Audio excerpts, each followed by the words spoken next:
Radio Anthropocène, à l'écoute du changement global. Bonjour à tous et bonjour à toutes, bienvenue sur les ondes de Radio Anthropocène. Aujourd'hui, mercredi 9 octobre 2024, nous émettons en direct et en public depuis l'ancien collège Truffaut dans le 1er arrondissement de Lyon pour 4 heures d'émission consacrée à la question textile. On parlera donc chiffon, fripe, mode, tissu, coupe, fringues et motifs jusqu'à 19h.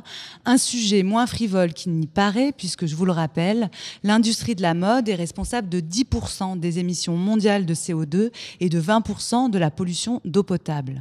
Cette émission s'inscrit dans la programmation de la Semaine Climat, organisée par la mairie du 1er arrondissement de la ville de Lyon, qui propose justement un focus sur les enjeux écologiques et sociaux de la mode et du textile. Et donc j'ai le plaisir d'ouvrir ce plateau radio avec ma première invitée, Emmanuelle Durand, qui a publié cette année un ouvrage petit par son format mais important par son contenu qui lève le voile sur la vie des fripes. C'est L'envers des fripes, paru chez Premier Parallèle. Emmanuelle Durand, bonjour. Bonjour, merci de me recevoir. Emmanuelle Durand, vous êtes anthropologue, rattachée à l'EHESS, l'école des hautes études en sciences sociales, et au LEST, le laboratoire d'économie et de sociologie du travail au sein de l'université Aix-Marseille. Votre ouvrage s'appelle L'envers des fripes. Pour commencer, peut-être une petite définition. Quand on dit fripe, de quoi on parle ? Parce que vous expliquez dans votre livre que cette catégorie est peut-être plus plurielle que ce que l'on croit. C'est ça exactement, c'était un peu le point de départ de cette réflexion ethnographique et de cette enquête, de se dire qu'en fait on est sur un sujet, comme vous le disiez, en fait beaucoup moins frivole qu'il n'y paraît et surtout beaucoup moins simple qu'on peut le penser. Et cette question aussi d'apparence simple, de quoi on parle quand on évoque la notion de fripe, en fait, la réponse est complexe et on voit que c'est des filières, et j'insiste sur la pluralité un peu de ce mot-là, qui, ces dernières années, se diversifient, se multiplient et se complexifient. Donc fripe, c'est quoi ? C'est du vêtement usagé, c'est du vêtement à jeter. Alors on a en partie, effectivement, historiquement, on est sur du vêtement usagé, déjà porté, qu'on a donné ou abandonné et qui reprend, qui revit un nouveau cycle de vie et de profitabilité. Mais on voit ces dernières années que apparaît dans les circuits de la fripe de plus en plus de vêtements neufs, encore étiquetés, qui finalement n'ont jamais été portés. Et ces vêtements, c'est ce qu'on appelle le surplus, en fait. C'est ça. Les vêtements neufs, il y a un peu deux types. On a à la fois des surplus, donc des vêtements des vêtements surnuméraires, en fait, qui ont été produits en excès par l'industrie textile, et puis des produits défectueux qui, lors des opérations de production, puisqu'il faut produire beaucoup, ça produit en fait un ensemble de vêtements défectueux, de vêtements qui sont abîmés parce que c'est pas la bonne fermeture, c'est pas la bonne taille, ils sont mal calibrés, et donc ils peuvent pas être vendus sur les marchés, disons, classiques. Et donc, les circuits de la fripe, du vêtement de seconde main, les accueillent et c'est pourquoi ils peuvent aussi être qualifiés de fripe. D'ailleurs, vous avez parlé d'histoire et vous faites une histoire et vous dites une histoire de ces filières, une histoire aussi du vêtement usagé, et vous expliquez que le vêtement usagé n'a pas toujours été fripe, que c'est quelque chose d'assez récent à l'échelle de l'histoire de l'habillement, parce qu'on s'habille quand même depuis un certain nombre d'années. Avant le 19e siècle, je crois, la fripe n'existe pas. Oui, ce qui est très intéressant en fait, quand on s'intéresse à ce sujet qui peut paraître comme un sujet un peu nouveau parce qu'on a tendance à le lire au prisme de la crise économique, de la crise écologique aussi. Mais on se rend compte quand on fouille un peu dans les tiroirs du passé que c'est quelque chose qui a toujours existé. On a longtemps en fait rapiécé, rafistolé, donc porté des vêtements usagés, si on prend cette définition-là, parce que la production textile était coûteuse, elle se faisait de façon artisanale, manuelle, etc. Donc il y avait une production qui était moins importante. Ce qui est intéressant, quand on fait ce détour un peu par l'histoire, on voit que ce détour, il est très bavard parce que on comprend que les lunettes à travers lesquelles on regarde aujourd'hui le marché du vêtement, mais plus largement le marché de la culture matérielle, hein, des objets, du mobilier, etc., où on va opposer de façon un peu binaire le neuf à l'usager, le neuf à l'ancien. En fait, ça, c'est une construction sociale et historique, puisque, comme je le disais, voilà, avant, l'objet durait toute une vie, il était rapiécé, rafistolé, réparé, etc. Et c'est au moment de la révolution industrielle du 19e que se crée en fait cette scission, cette séparation, cette binarité entre le neuf et l'usager. Et ça crée aussi des formes de marginalisation spatiale, évidemment, mais aussi sociale, et donc des formes de représentation symbolique qui sont relativement mauvaises aussi durant un moment.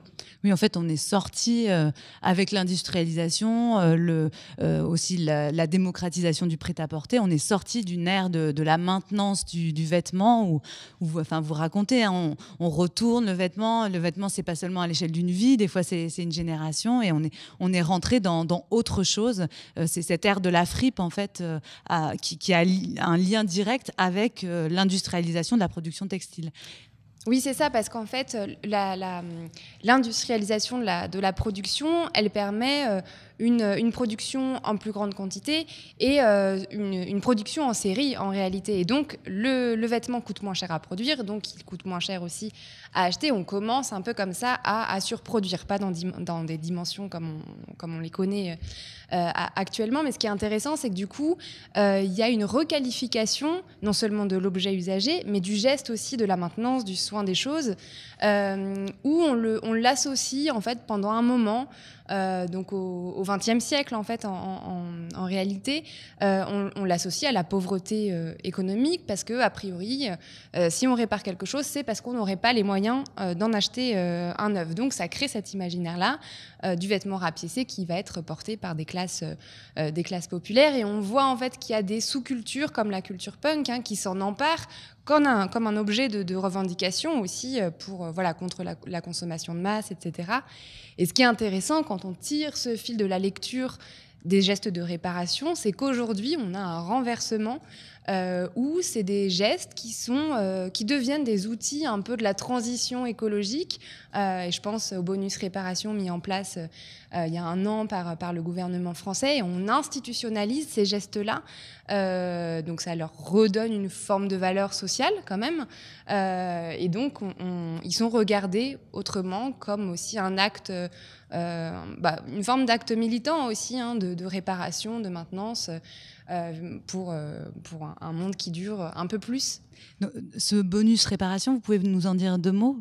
Oui, alors l'idée du gouvernement, en fait, ça a été de mettre en place ce qui existait déjà pour les vélos, pour l'électroménager, c'est-à-dire qu'il y a une aide octroyée. Alors, il y a un ensemble de partenaires économiques, donc des couturiers, des cordonniers, donc dans le domaine textile, qui sont labellisés par l'organisme Refashion, qui s'occupe en fait de la transition écologique du milieu textile en France.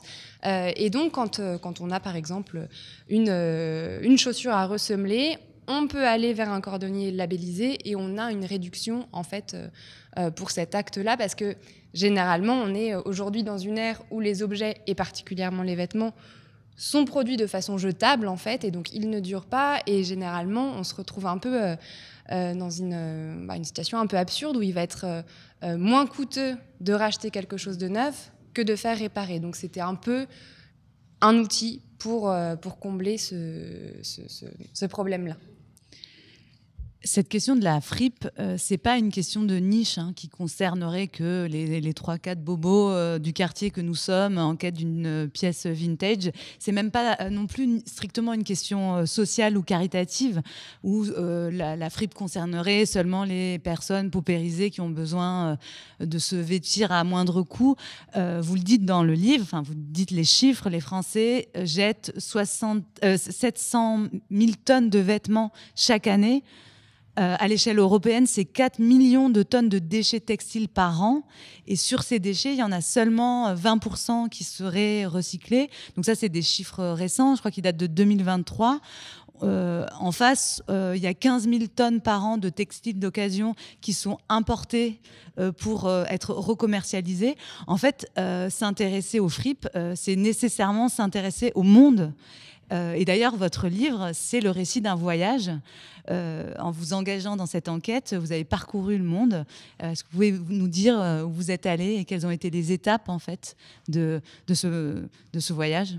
Oui, quand on commence effectivement à se plonger dans cette réalité un peu matérielle, en la regardant depuis le point de vue de ce qui reste en fait de la partie résiduelle du monde matériel, effectivement, on se retrouve face à des chiffres énormes qui obligent en fait à penser ce sujet, à le complexifier, et qui racontent en creux aussi la manière, les relations qu'on entretient avec les objets qu'on délaisse, ceux qu'on récupère, et qu'est-ce que ça dit de nous, de notre époque, de nos manières de vivre. Et ce qui est intéressant, en tout cas du point de vue de l'anthropologie, c'est de voir en fait que ces relations avec la part résiduelle du monde matériel en fait changent, évoluent évidemment à travers le temps. Et là, on l'a vu avec ces gestes de réparation, mais évidemment aussi à travers l'espace.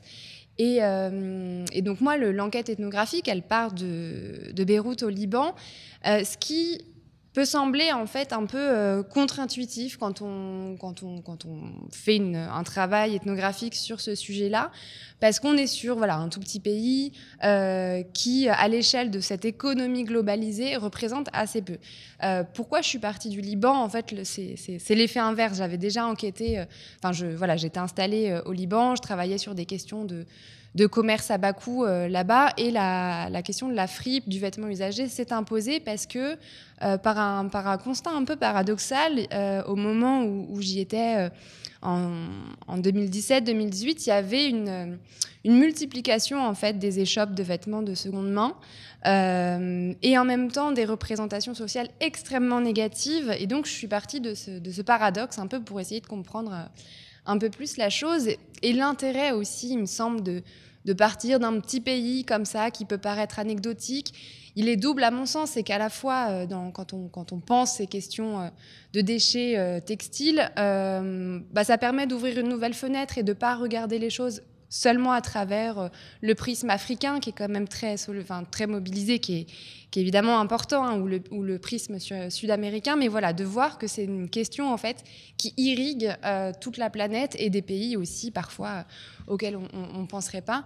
Et puis, de l'autre point de vue, ça permet aussi de raconter d'autres histoires, d'autres récits sur le Liban, sur la région moyen-orientale, où quand même c'est des commerces qui se développent beaucoup et qui développent aussi un rapport assez particulier avec ces matérialités-là, qui en font quelque chose d'autre, qui l'adaptent, etc. Donc, le Liban, Beyrouth, avec l'échoppe de Bassem, où vous passez du temps. L'étape d'après, c'est Tripoli, puis Bruxelles, Dubaï. Vous pouvez développer ? Oui, alors en fait, j'ai fonctionné par une enquête assez classique en ethnographie, c'est-à-dire de passer, de s'immerger en fait auprès des commerçants, en l'occurrence. Donc d'abord en partant de certains quartiers de Beyrouth, et puis au fil des mois, au fil des années, au fil de la confiance acquise, parce la confiance est au cœur à la fois de la relation ethnographique de travail, mais aussi de la relation commerciale du travail de la fripe. Ils ont accepté de me donner les contacts des grossistes auprès desquels ils achetaient leurs marchandises, ce qui m'a conduite donc à Tripoli, la deuxième ville du Liban, qui se trouve au nord, à la frontière syrienne. Et ça a un véritable sens. Pourquoi les grossistes sont installés là-bas ? C'est parce qu'au Liban, on est vraiment sur une économie du vêtement usagé qui est fortement mobilisée par les personnes qui viennent de Syrie, qui sont arrivées notamment après le début du conflit en 2011, parce que c'était un moyen, dans un contexte libanais très, très contraignant pour les Syriens en termes de droit du travail, etc., d'avoir un petit revenu. Et en fait, ce qui est intéressant, c'est que Tripoli joue un rôle de plaque tournante, en fait, pour aussi envoyer certains vêtements en Syrie, avec le contexte aussi de fermeture des frontières, etc., qui a pu y avoir. Et de Tripoli, ça m'amène à Bruxelles, donc ce qui peut paraître un peu peut-être étonnant, mais là aussi, en fait, c'est des histoires de diaspora, parce que j'arrive en fait chez un grossiste à Bruxelles qui est aussi d'origine alépine. Et pourquoi j'insiste sur ce réseau un peu syrien, c'est parce que quand on achète une balle de fripe, donc une balle de fripe, c'est un gros sac plastique qui pèse environ 50 kilos, où des vêtements sont compressés et puis c'est ficelé avec du Serflex et ça lui donne, voilà, pour vous donner une image, un peu comme un rôti. Et en fait, il y a ce ballot, il est dans du plastique qui n'est pas transparent. Enfin, on ne voit pas ce qu'il y a à l'intérieur. Et donc, il faut avoir une extrême confiance envers le grossiste auquel on achète la marchandise, parce que les sommes sont, même si dans le domaine commercial, elles sont assez dérisoires, c'est quand même conséquent pour des populations aux petits revenus. Et donc, voilà, c'est d'où cette histoire de confiance. Et on retrouve un peu cette économie syrienne de Beyrouth à Bruxelles, en passant par Tripoli. Une confiance, mais tout de même, vous dites qu'il y a 40% des vêtements qui sont dans ces balles qui sont impropres à la commercialisation. Oui. Alors ça, c'est un gros enjeu de ce sujet-là. Alors c'est effectivement, il va y avoir ces formes de confiance qui se jouent, mais en fait, je pense que ce qu'il faut, la leçon un peu qu'on peut tirer de ces 40% de vêtements bons à jeter, en réalité, enfin en tout cas qui ne peuvent pas être recommercialisés tels quels au Liban, c'est en fait un effet, enfin, il faut le regarder, je pense, en miroir, et c'est-à-dire, ça interroge en miroir nos gestes à nous de don. Parce qu'en fait, ces balles de vêtements dont je vous parlais viennent alors là, j'en ai vu une, par exemple, au coin de la rue, les bennes de collecte qu'on trouve dans les rues, sur les places, sur les parkings, etc. Ou alors des dons qu'on fait en main propre aux acteurs associatifs.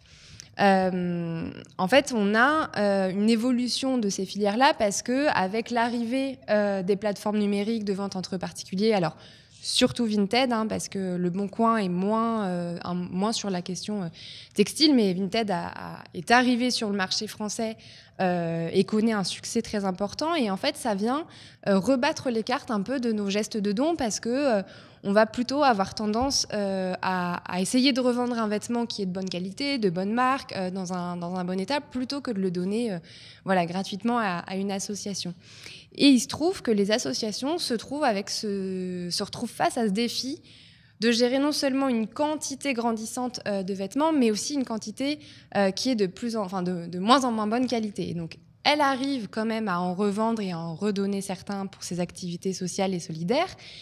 Mais le reste, elle peut pas le gérer. Et c'est comme ça que ces vêtements-là, une partie, celle qui est de moins bonne qualité, arrive sur ces filières qui se mondialisent et arrivent au Liban, où elles sont achetées, mais finalement ne peuvent pas être revendues et alimentent aussi des décharges urbaines qui ne sont pas seulement celles du Ghana ou celles du Chili auxquelles on peut penser. Il y a eu des images très fortes.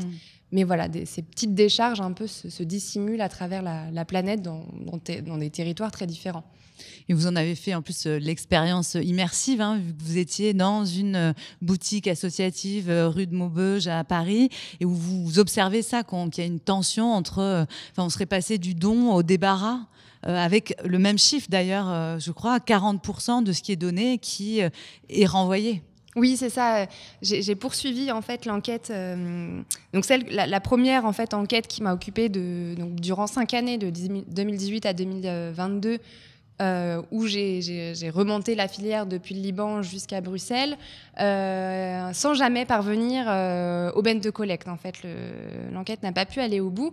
Et donc, pour une recherche qu'on appelle postdoctorale dans le milieu de la recherche, je me suis dit, je vais prendre la filière par l'autre bout, c'est-à-dire peut-être par le début de la chose, et donc partir des bennes de collecte. Et donc, pendant 1 an, j'ai travaillé en tant que bénévole dans une association parisienne qui récupère des dons et qui essaie de trouver des solutions justement pour faire face à ce défi très important, non seulement voilà, de la quantité énorme, mais aussi voilà, d'une baisse de qualité considérable qui les oblige en fait à se séparer d'un certain nombre de vêtements, et ils le font pas, voilà, pas avec plaisir. Mais c'est vrai que donc une des stratégies pour eux, c'était de faire le don sur rendez-vous, donc le don en main propre, c'est-à-dire que voilà, je vous donne mes vêtements, il y a un échange de regards, enfin voilà, un moment où on peut expliquer aussi à quoi servent les dons, quelles sont les consignes un peu de dons, parce que c'est un geste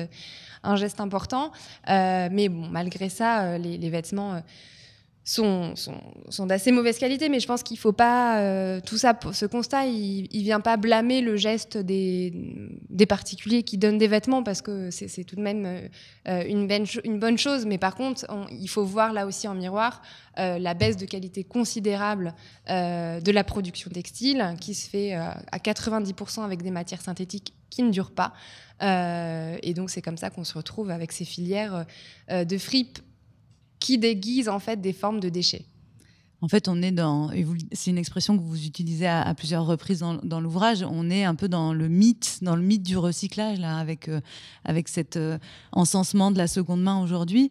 D'ailleurs, aujourd'hui, en France, en tout cas, la seconde main, elle a vraiment le vent en poupe, elle est très valorisée, elle serait à la fois écologique et hype. Mais vous dites aussi que ça n'a pas toujours été le cas, hein, vous en parlez sur l'évolution des représentations, comment c'était très lié à la pauvreté, mais aujourd'hui, voilà, ça revient.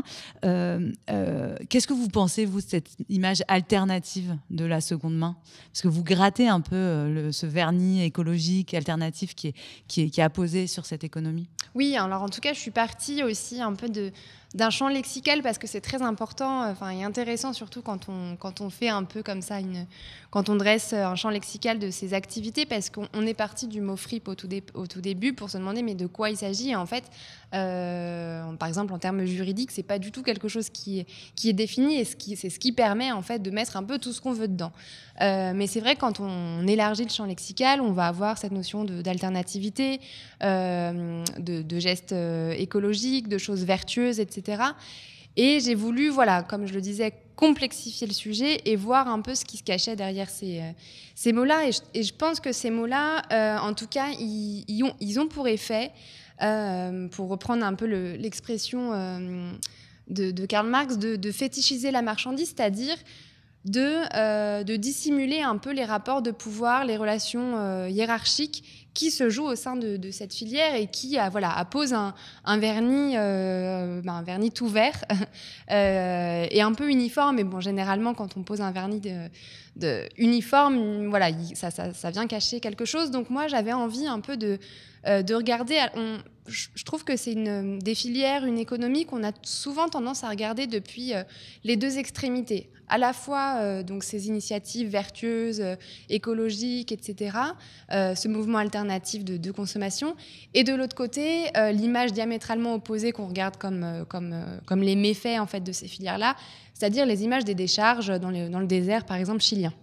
Mais entre les deux, il y a un grand vide, on ne sait pas vraiment ce qui se passe. Donc c'est sur ça, moi, que je me suis concentrée. Et quand on suit l'objet, parce que c'est comme ça qu'on arrive à cet entre-deux, on se rend compte en fait que c'est des économies qui mobilisent un certain nombre, une quantité considérable en réalité, de travailleurs et de territoires. Territoires à travers le monde par ces circulations vraiment globalisées. Et puis des travailleurs très multiples qui, et c'est là aussi je voulais insister sur ça, on a cette impression avec l'économie de la seconde main, de la fripe, avec cette idée-là que c'est quelque chose qui existait déjà.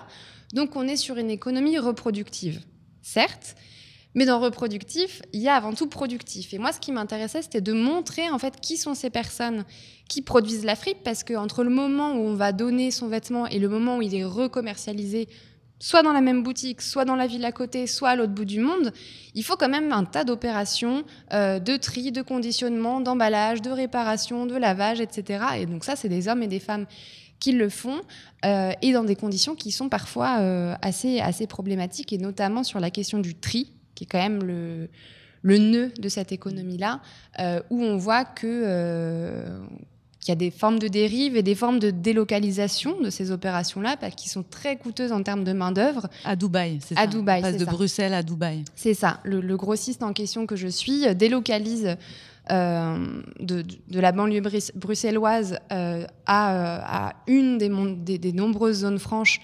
de Dubaï, ce qui lui permet de rémunérer une main-d'œuvre qu'il fait venir du sous-continent indien, qu'il rémunère à très bas coût, avec des horaires de travail très extensifs.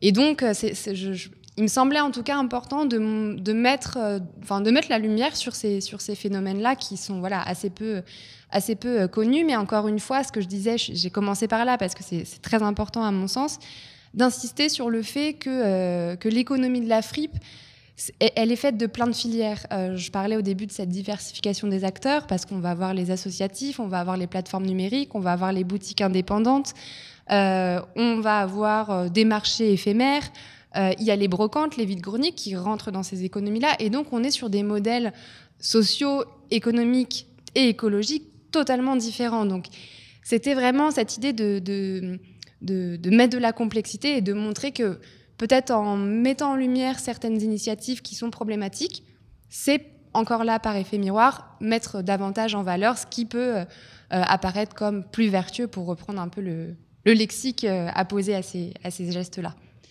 La forme même de votre ouvrage, donc c'est un récit de voyage à la première personne, c'est très incarné. Donc vous vous impliquez dans ce récit. On a votre regard, vous décrivez, vous décryptez, et ce récit il est peuplé de personnages. On en a évoqué certains. Il y a donc Bassem à Beyrouth, Fadi à Tripoli, Issam à Bruxelles puis à Dubaï, Babette et ses sacs rue de Maubeuge, Mona et son compte Instagram. Donc on a cette écriture qui est personnifiée, sensible.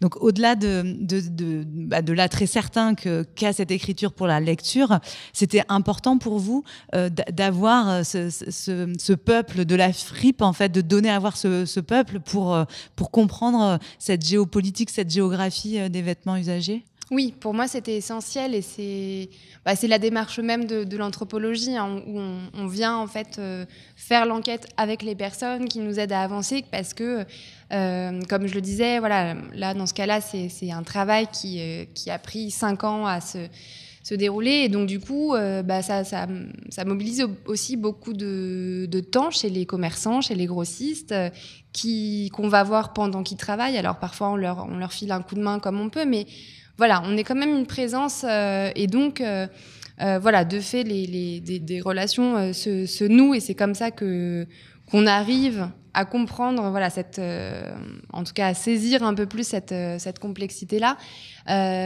Et donc, effectivement, passer par le récit de ces différents acteurs me paraissait essentiel. Et puis, sur l'écriture un peu à la première personne, c'était aussi quelque chose...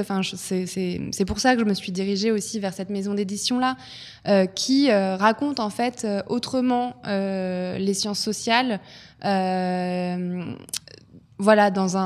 une forme une écriture de récit qui moi m'attirait tout particulièrement. Et ce qui m'intéressait aussi, c'est des choses que j'avais pu lire justement dans cette collection, c'était de raconter aussi l'enquête ethnographique, parce que c'est quelque chose un peu comme la fabrique de la fripe. On ne sait pas trop en fait comment sont fabriquées les sciences sociales. Ça apparaît comme ça, comme un peu magique. Il y a des réflexions, des études qui sont faites, mais comment ça se déroule l'enquête? J'avais aussi envie de montrer ça. Peut-être juste pour finir, alors il nous reste 2 petites minutes, mais c'est une question qui est importante dans votre ouvrage, c'est le lien entre fast fashion et seconde main, où vous dites que donc vous explorez ces liens et vous expliquez que contrairement à des idées reçues, la seconde main n'est pas si étrangère que ça à la fast fashion, et bien au contraire, en fait, il y a des entremêlements. Est-ce qu'on pourrait finir sur cet éclairage-là? Oui, en fait, comme je le disais au début, donc il y a de plus en plus de vêtements neufs qui arrivent sur les circuits de fripe. Et en fait, on peut voir dans ce cadre-là que le fait que les marchés de la seconde main accueillent ces vêtements défectueux, surnuméraires et abîmés par la production, ouvre la possibilité, à l'industrie textile en tout cas, lui permet de ne pas s'occuper de ces déchets. parce qu'elle peut pas, c'est des surstocks, elle peut pas commercialiser. Et donc, elle s'en débarrasse d'une certaine manière, en l'échange aussi de défiscalisation, mais là, on n'a pas le temps de rentrer dans ce sujet-là. Mais c'est en ça qu'il y a des formes d'entremêlement, en fait, entre l'industrie textile et les économies de la seconde main, qui ouvrent de nouveaux marchés à l'industrie textile, qui sont assez intéressants pour elle, et en tout cas qui ne l'invitent pas à réduire sa production. Merci beaucoup Emmanuelle Durand.